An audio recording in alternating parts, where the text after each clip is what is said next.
Shortly after the 5th season of the 2012 Teenage Mutant Ninja Turtles, Nickelodeon announced a whole new series of turtle adventures, Rise of the TMNT. This series was highly stylized, action-packed, and completely unique. Although this series was cut short due to executive meddling, with the Netflix movie premiering in the summer of 2021 being its grand finale, Rise of the TMNT still has its fans who appreciate it for all the fun and fresh elements it brought to the franchise, including more new characters and new interpretations of old ones. We ranked the 2012 series, now let's rank the 2018 series to see which of these characters are the most pure and heroic and which are the most evil. Hey guys, I'm Brad with Wicked Binge, and this is Rise of the TMNT, Good to Evil.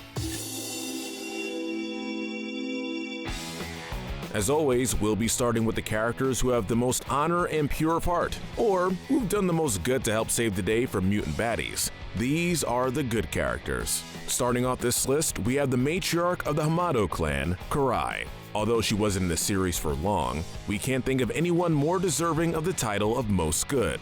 After losing her father to the Dark Armor, Karai started the Hueso clan to protect the world from her father and the Foot clan.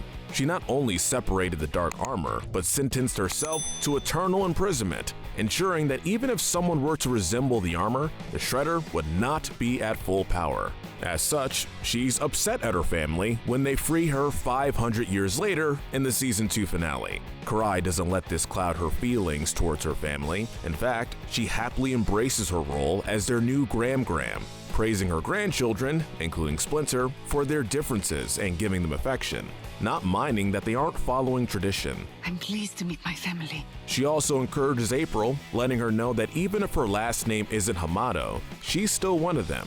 When the Shredder attacks, Karai sacrifices herself to protect her family, but this doesn't stop her from being there for them.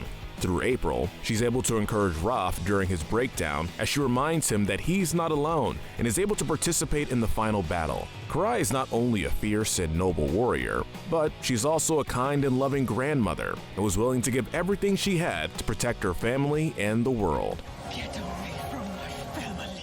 For these reasons, we have to give Karai the Gold Medal of Good. In second place is a guy who literally uses niceness as his superpower, Todd. Fun fact, in nature, capybaras are some of the friendliest and most chill animals ever, able to peacefully interact with herbivores and predators alike. With that in mind, it's no wonder that a half-human, half-capybara mutant would be so darn nice. Living in the forest outside of New York, he's friends with tons of woodland critters, almost like a middle-aged Snow White. He's the nicest guy in the world. Todd's never thrown a punch, and when he has to fight, he uses dodging and turning his enemies' attacks against them. Todd also cares about the turtles. He considers them his best friends and is always there to help them, whether that's giving them new weapons in the finale, protecting them from an evil dentist, or taking a hit from meat sweats to protect Mikey. And to hammer home how good this guy is, he takes care of orphan puppies. That's just over the top. So why isn't he number one? Sometimes he uses his nice powers as a means of manipulation. He's also technically a member of the Evil League of Mutants. Even if he never attacked the turtles, he was still willing to hang out with them and give them some of his famous lemonade. Though this doesn't make him evil, it does make his friendliness more of a liability. Still, this is only a faint black mark on an otherwise perfect record of good. Taking the Bronze Medal of Good is the slime yokai Sunita. Like Karai, we only see Sunita a couple of times, but while she isn't a main character, her good actions still make enough of an impact that we feel she deserves some credit. At first, Sunita is cheerful, excited, and friendly towards April.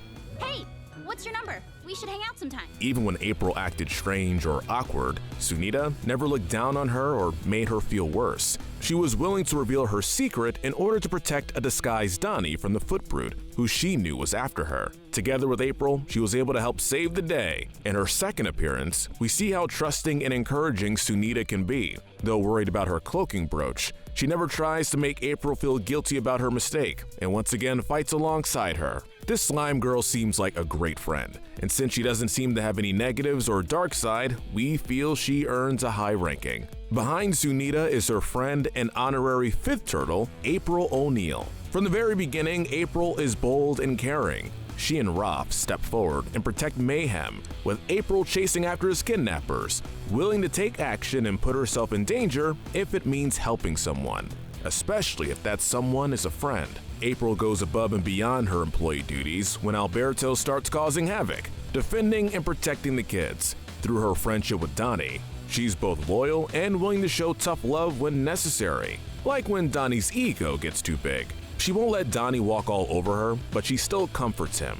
Play nice, D. I really need the help. As for not-so-great moments, April is occasionally blinded by the idea of normalcy. As a teenager with not too many human friends, she'll get frustrated when other teens see her as a weirdo, causing her to lash out, like when she refused to listen to Mayhem. These moments are few and far between. Most of the time, April loves her so-called weirdo life, just as much as she loves her turtle brothers. Being brave and caring, we couldn't think of a better BFF. Up next is Raphael, the leader of this incarnation of the TMNT. When you look at Raph's spiky and tough exterior, you may expect him to be more brutish or harsh towards his brothers, but Raph's just a huge softie and a gentle giant. As the big brother, both in age and in size, Raph can be protective and always willing to take the hardest hits so his family doesn't have to. He even leaps off a building to catch Leo when Leo gets tossed over the edge by Draxum. I have no idea what I just did, but anytime. He frequently carries his family out of danger. He's always the first to charge an enemy and will patrol on his own to protect his city as the Red Angel of preventing harm. Like his 2012 counterpart, he can be a softie when it comes to animals like Mayhem, even if they don't always like him back. He wouldn't be a Raph without some anger issues. Though he almost never hits his brothers, he'll still lose his temper and snap at them when they start to drive him crazy. Due to him taking his role as big brother and leader seriously, he'll keep secrets from them, not listen to their ideas, or be too overprotective. Needless to say, Raph is a flawed leader. He's still, however, a great brother who cares about his family more than anything else in the world. Like his character description reads, he's a guy who has big muscles and an even bigger heart. Next is Master Splinter, aka Lujitsu, aka Hamato Yoshi. Yeah, it's kinda complicated. In fact, Splinter is a complicated guy in general, having positive and negative traits. After losing his mother at a young age, Yoshi rejected his destiny and instead became an action film star, choosing to believe that the legend of the Shredder wasn't real and instead wanting to have fun with his life.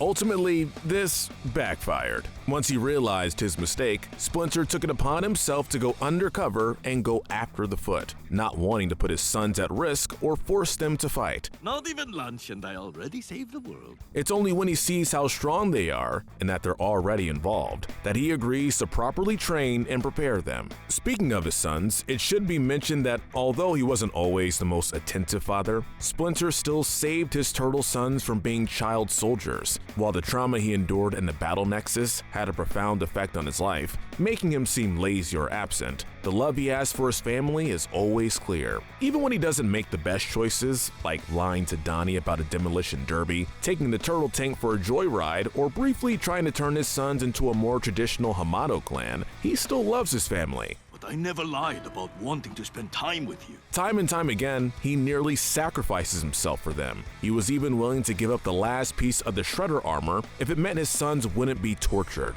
Though this might not have been the most selfish choice, considering that it put the rest of the world at risk, it still shows how good of a dad Splinter is. Following Splinter is a turtle that's most identical to him personality-wise, Leonardo. In contrast to his earlier versions, Leo is defined as a fast talker and a trickster who likes to tell bad jokes to cope with stressful situations. He's still observant and can come up with great plans, but with Raph being the leader this time around, he's more content with standing back and being more lax when it comes to things like training. Despite not being as diligent or as focused as other Leos, Rise's Leo is still very much on the good side. Like Raph, he cares about his family. In Origami Tsunami, Leo encouraged his brothers to keep going despite their failure. He protects Mikey in their adventure with the Gumbus and tries to be responsible when it's just him and Mikey helping out Senor Hueso. Granted, he still gets wrapped up in the competition, but at least he tried. He was the only one who refused to kick out Bullhop, even when everyone else was annoyed with him. And whenever Raph is in trouble or in harm's way, Leo will step up and take charge to help his big bro out. He was willing to sacrifice himself for his brothers when he thought that Piebald was going to flush them.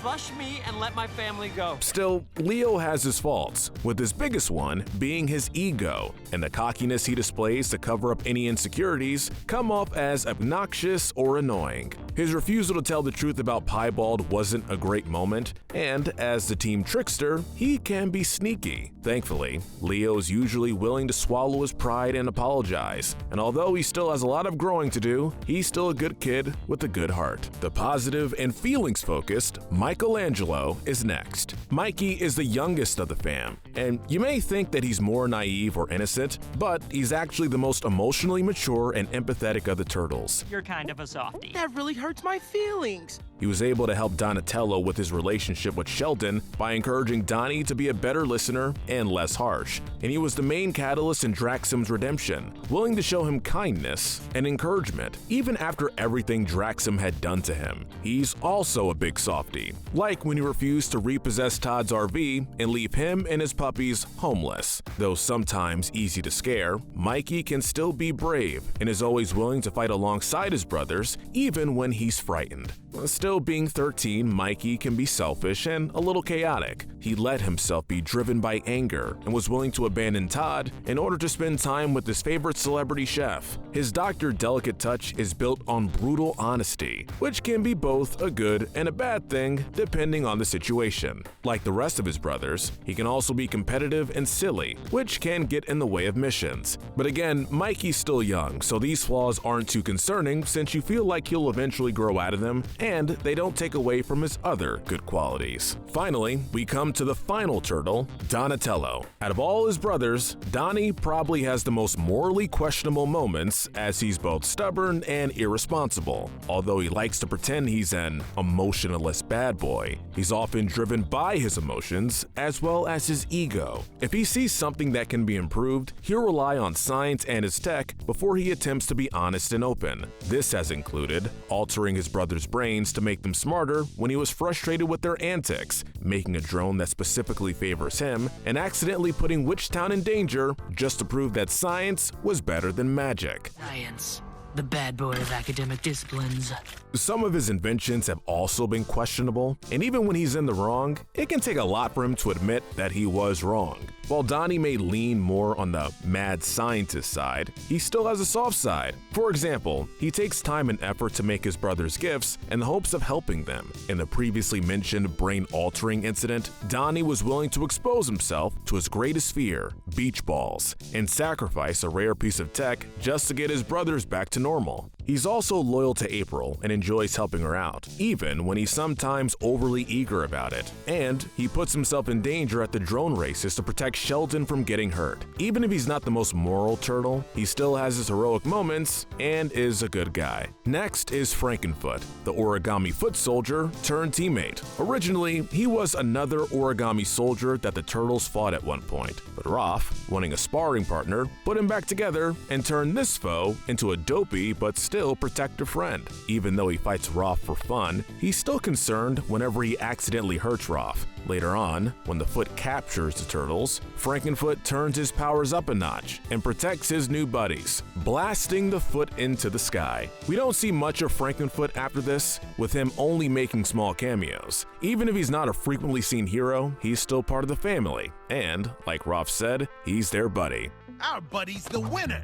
Another example from this show of a bad guy gone good. Rounding out the good list is Bullhop, the bull bellhop. Kind of self-explanatory. When the turtles first meet him, he was a persnickety bellhop who was just trying to do his job and keep the hotel clean. After being mutated, Bullhop was in a bad place and disliked the turtles. That is, until the turtles tried to cheer him up and apologize for his mutation by letting him stay in the lair. You may not remember us. Oh, I do! As such, Bullhop quickly became a friend instead of a foe. Unfortunately, he also showed how much of a nuisance and poor house guest he is. But when he had the opportunity to prove himself and help his new friends, Bullhop immediately took it. Granted, he wasn't able to help much due to his clumsiness and his only real skills being related to dancing, but he still tried. Like Frankenfoot, we don't see him much after his titular episode, but even so, we feel like him being an ally and trying to help the Turtles is enough to keep him in the good, if just barely. That does it for the good guys. We now enter neutral territory. These are the gray characters. Starting off the section, we have pizzeria owner Senor Hueso. Being the owner of a mutant pizza place can't be easy, and it's even harder when you have to deal with 4 certain turtles. From the moment they met the skeleton, it was clear that the turtles weren't on his good side, with Hueso having very little patience for their shenanigans, and even throwing them out at one point. When it was thought that his brothers were portal jacked, Hueso did very little at first to help Leo find them, even tricking him into getting beaten up. You will be fine. Goodbye. Though, if we're being fair, Leo did drag him to the hidden city against his will, so we can't blame him too much for that. Additionally, Hueso was willing to help once he realized how devastated Leo was at the loss of his brothers. From then on, his relationship with the Turtles became slightly more friendly each time they helped him out. Though Hueso isn't exactly close with Leo or the rest of the Turtles, and still gets easily annoyed by them, he considers them friends, or at the very least, good customers or acquaintances. Up next is the creepy and kooky Piebald. In her singular appearance, we learn that she was once Splinter's pet goldfish and the Turtles' playmate. After being accidentally flushed and lost in the sewers for a year, she was willing to help Splinter teach the boys a lesson about lying upon finding her way home. But while we can't blame her for wanting to get back to her brothers, what puts her more in the gray area is how much of a thrill she seemed to get out of terrorizing them. Whether this was just a convincing act or she genuinely enjoyed scaring them, we're not really sure. It's time for my flushing revenge! Because she never appeared again, we don't know much about her as a person outside of her scaring routine. We still can't call her a villain though, so we feel that putting her in the gray is a reasonable compromise. When Sheldon was first created, he was meant to make the Turtles' lives easier. He followed his programming to a T, completing chores, providing snacks and shell massages, and favoring his creator, Donnie. Look, I won the game! After the other Turtles messed with his programming, Sheldon not only gained more free will, but also became more destructive and wanted to replace Donnie in the family. Thankfully, Raph was able to stop him from slicing up Donnie. From then on, Donnie and his drone had a better, though still sometimes unbalanced, relationship. In his new 2.0 body, Sheldon assisted around the lair and on missions. He could be brutally honest with Donnie when he needed it and help him out, but could also still be bratty whenever he and his creator clashed. I roll. You did not just... What puts him this high up, however, is when he sacrificed himself to protect Karai. Even though he was just following orders, he still made the choice to fight an impossible battle for the sake of his family, and we feel that counts for something. This is a strange pick, but we're putting Oroku Saki in the lower half of the gray tier. Some longtime TMNT fans may be confused, but in this incarnation, Saki and the Shredder are both the same character and separate characters. Let us explain. 500 years ago, the Foot was actually a peaceful clan, with its leader, Saki, being a noble and honorable man. However, when another clan attacked and the Foot found themselves on the losing side of a war, Saki was offered the dark armor by an Oni, which is heavily implied to be this universe's version of the Krang. Although he only took the armor because he was desperate, Saki was corrupted by it, his legacy being summed up as a madman desperate for power for generations. But while the dark armor is destructive and wants nothing more than to watch the world burn, Saki is a trapped soul that still cares about his daughter, Karai. Since he originally allowed the Shredder to exist, we can't put him in the good, even if it's obvious that this version of Saki and the Shredder are not one and the same. Up next is the Foot Recruit, aka Cassandra Jones. The Foot Recruit is one of 2 major villains in this series who were able to make a serious change, turning from antagonist to ally. When we first meet Recruit, we saw her eagerness and enthusiasm to please her senseis. She's overly aggressive in a way that not even the Foot Lieutenant and Foot Brute understand. And although she doesn't always understand understand them either and prefers to take action, Recruit is still desperate for approval and success. Senseis, permission to vanquish his soul to the depths of oblivion! She's hostile towards the turtles, but then again she's hostile towards everyone. Well, almost everyone. After feeling like the Foot didn't respect her, Recruit tried to make it on her own by training a troop of killer Girl Scouts and selling brownies in an attempt to take over the world. When it became obvious that this wouldn't work, Recruit had a breakdown. Thankfully, Splinter comforted and encouraged her to put her passion and enthusiasm towards more good prospects instead of evil ones. While it took a while for these words to set in, Recruit did in fact take them to heart. In the series finale, when Splinter's Hamato essence was nearly taken by the Shredder, Cassandra finally took a stand and fought back, saving Splinter's life and officially allying herself with the Hamato clan. Although we didn't get to see her be a good guy for very long, we get the sense that her more villainous tendencies were more from being misguided and just trying to find her place in the world. The fact that she's also this universe's version of Casey Jones also makes us want to give her the benefit of the doubt and believe that she can, at the very least, become a crime-stopping vigilante, if not a full-fledged hero. Just barely making out of the bad tier is Baron Draxum. Draxum, alongside Big Mama and the Foot, was the big bad of Season 1. He mutated the turtles and wanted to use them to reclaim the surface for yokai kind. Beautiful. When it became clear that they weren't interested, Draxum turned his back on his creations and was willing to destroy them if it meant reaching his goals. His list of bad deeds include tossing Leo off a building, creating Uzquitos, and helping the Foot put together the dark armor. So what keeps him from being in the bad tier?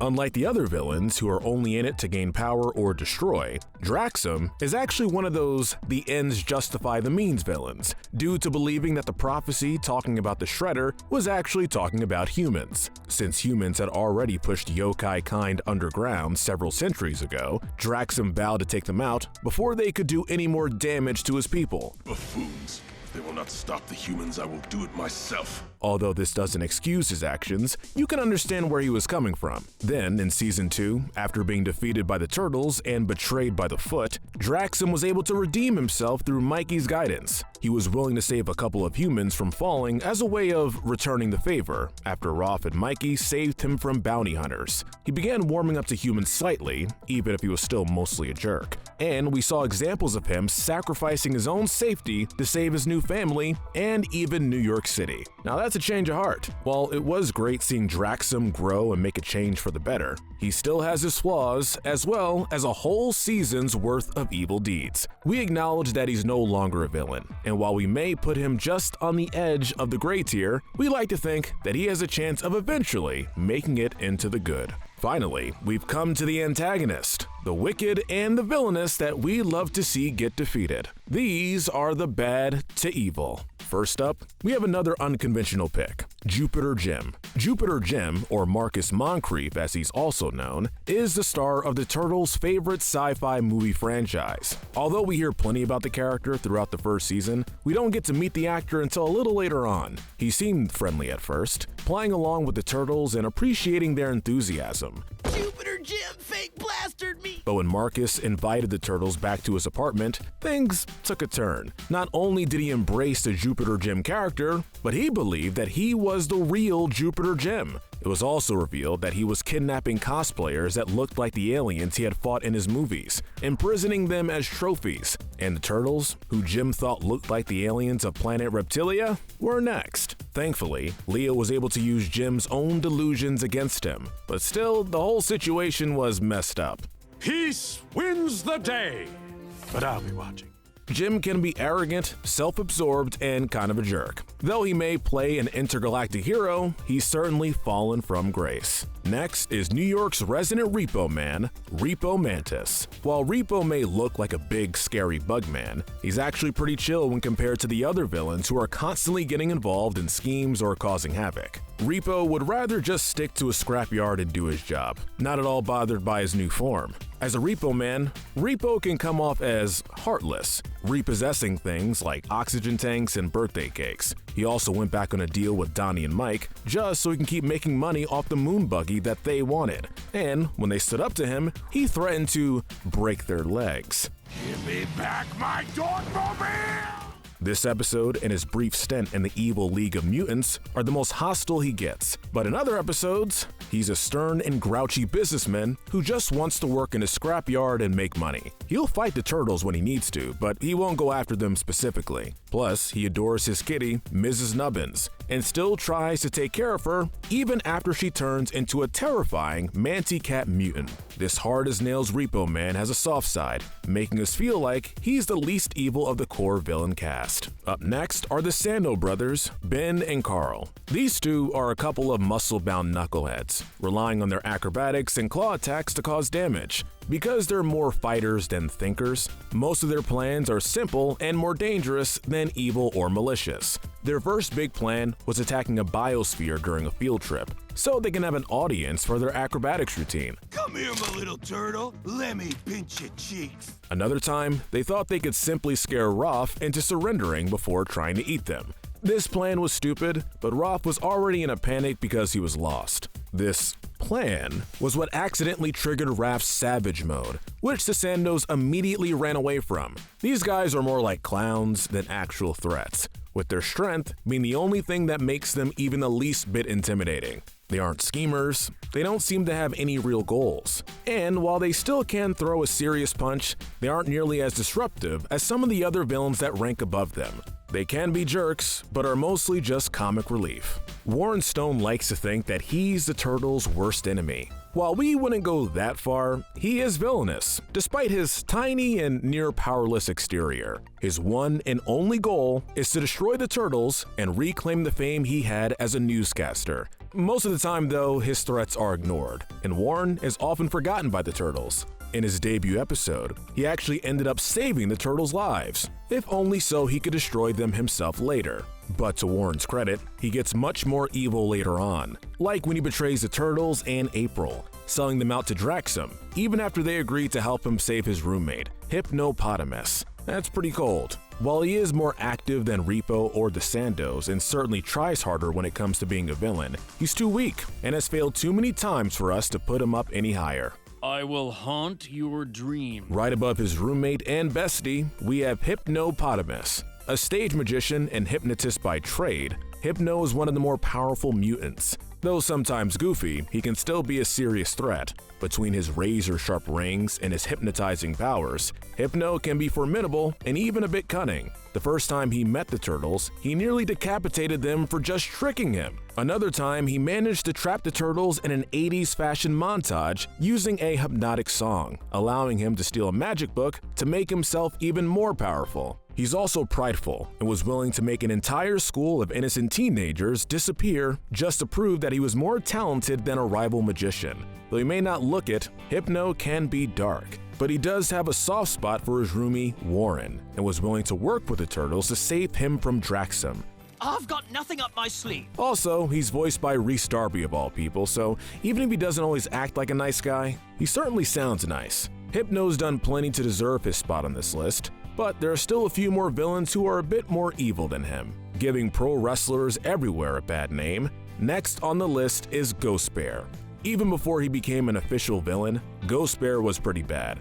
Though strong and skilled at wrestling, the key to his winning streak was his willingness to cheat, something that completely shocked his biggest fan, Raph. He enjoyed beating up and tormenting these turtle teens, both for the spectacle inside the ring and outside of it when he wanted to take revenge on them for ruining his wrestling career. Not to take you, Tortuga, for a spin! Ghost Bear's mutation made him more dangerous and more brutal. If there's any good to him, it was that he worked with Raph during Battle Nexus New York to save both of their skins, though he did still ditch him in the end. Most of the time, Ghost Bear is somewhere between a bully and a beast. Petty, a cheater, and a jerk, he manages to make it all the way up to our top 5 baddies. Just outside of our top 3, we have the most recurring villain, Meat Sweats. Like Ghost Bear, celebrity chef Rupert Swaggart had an illustrious career before his mutation. A Gordon Ramsay-esque figure, he hosted the show Condescending Kitchen, where he yelled at chefs until they gave up their dreams. Yikes. After mutating into a giant pig man, Meat Sweats not only became a villain, but a cannibal. It's hard to get much more evil than that. You know, eye to eye with Hannibal Lecter. Throughout the series, Meat Sweats has tried to eat both Donnie and Splinter, attacked April and Sunita, tried to poison his competition with poisoned pizza puffs, and manipulated Mikey, his biggest fan, to get his hands on some mystic truffles. The truffle is protected by a mystical were tree. If we're looking at all the evil League of Mutant members, Meat Sweat certainly seems like the most heartless. With the most evil schemes under his belt and the most appearances out of all the minor villains, he ranks far above his former teammates. For third place, we've decided to give the Foot Lieutenant and Foot Brute the Bronze Medal of Evil. These guys are the current leaders of the Foot Clan. At first, they stick to stealing things like paper and breaking into malls and museums to steal certain artifacts. I'm gonna grind your bones with my fist. But as the series went on, we learned that their true goal was to resurrect their master, the Shredder. We are ranking these guys based more on their intentions than their evil deeds. In fact, when you watch them, you'd be forgiven for thinking that they're nice guys. Though they underestimate her, or are annoyed by her sometimes, both the Lieutenant and Brute are fairly respectable towards Foot Recruit. Outside of looking for the dark armor, they're often hanging out in the park, spending a Sunday at the Mystic Library, or running their shoe store. But while their evilness may not be as bold or constant, it's still important to remember their grand plan. These guys indoctrinate dozens of teens and young adults into their evil clan, all in the name of bringing the Shredder back to full power and unleashing his devastation onto the world, not caring what or who gets shredded during it. In this case at least, intentions and all the work that they put into reaching their goals do more to say about how evil these guys are more than anything else ever could. Arguably the breakout character from this incarnation of TMNT, Big Mama earns second place. Alright, where to start?